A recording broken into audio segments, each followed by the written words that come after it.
Hello boys and girls, we are going to complete these new activities. Today vamos a comenzar con activity number 1. You are going to look and write.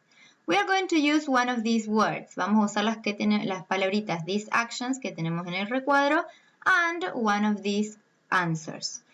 Fíjense, vamos a completar de la siguiente manera. Acá, number 1 ya está hecho uno como example.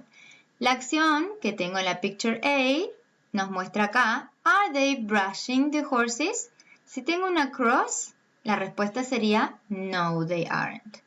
Picture B, me tengo que fijar qué están haciendo. What are they doing? Are they collecting the eggs? Are they milking the cows? Or brushing the horses? Por ejemplo, completo acá with the action, con la acción que me muestra en la picture, y según si tengo tick, o cross, voy a responder así. Yes, they are, or no, they aren't.